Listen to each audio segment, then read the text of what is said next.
আসসালামু আলাইকুম রহমতুল্লাহ। Welcome back to our channel. আজকে আমি আপনাদের সাথে শেয়ার করব টমেটো এবং মাছ দিয়ে অসাধারণ একটি রেসিপি। শীতকালে টমেটো দিয়ে যে কোনো তরকারি অনেক স্বাদ এবং সুস্বাদু লাগে। চলুন শুরু করা যাক আজকের রেসিপি।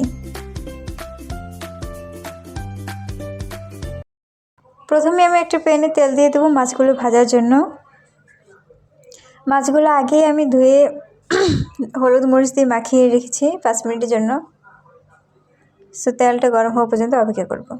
তেল গরম হয়ে গেছে, আমি এখন মাছগুলো দিয়ে দেবো একটা একটা করে। মাছগুলো আমি ভালো করে ভেজে নেব।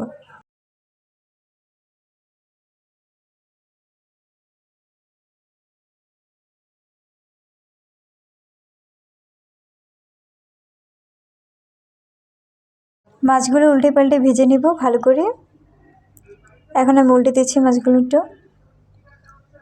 এই যে আমার ভাজা প্রায় হয়ে গেছে, এখন আমি তুলে নেব সবগুলো।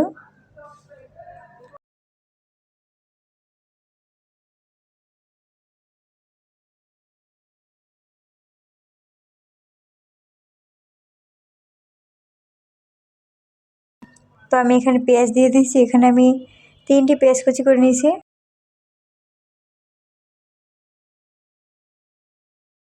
পেঁয়াজগুলো হালকা নেড়ে ছেড়ে দেবো।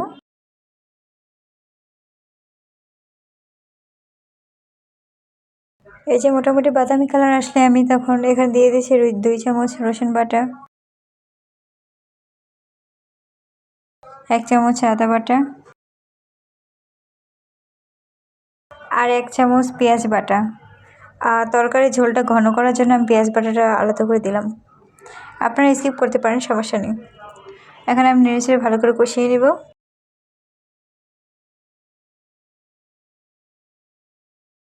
অবশ্যই তরকারি রান্নার সময় তরকারি মশলা ভালো করে কষিয়ে নেবেন। এখন দিয়ে দেব আমি পরিমাণ মতো হলুদ। এখানে আমি 2 চামচ হলুদ দিয়েছি। ঝালটা আপনারা আপনাদের পরিমাণ মতো দিতে পারেন। দিয়ে দেব স্বাদ মতো লবণ।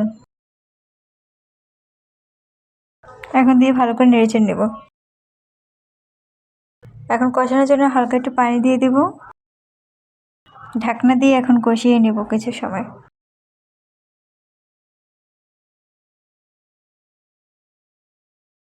এই যে আমার তরকারিটা কষানো হয়ে গেছে, এখন নেড়ে চেড়ে দেবো।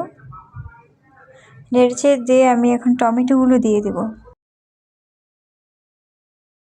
এখানে আমি 3 পিস টমেটো কুচি করে দিয়েছি।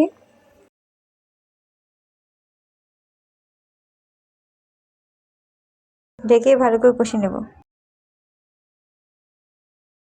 দেখুন আমার প্রায় মোটামুটি কষানো হয়ে গেছে, তাও আমি আর একটু সময় ঢেকে কষিয়ে নেব। তরকারিটা স্বাদ হবে এতে।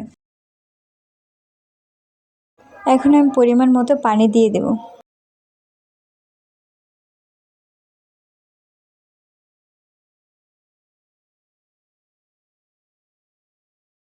ঢাকনা তুলে মাছগুলো দিয়ে দেব।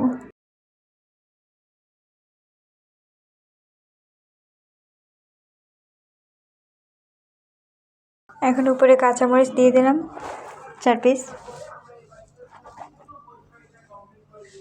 দেখুন আমার তরকারিটি হয়ে গেছে প্রায়। এখন আমি ধনিয়া পাতা দিয়ে কিছুক্ষণ রেখে উঠিয়ে নেব। ভিডিওটি কেমন হয়েছে অবশ্যই কমেন্টে জানাবেন, একটি লাইক দিবেন আর নতুন নতুন ভিডিও পেতে আমাদের চ্যানেলটি সাবস্ক্রাইব করে পাশে থাকবেন। আল্লাহ হাফেজ।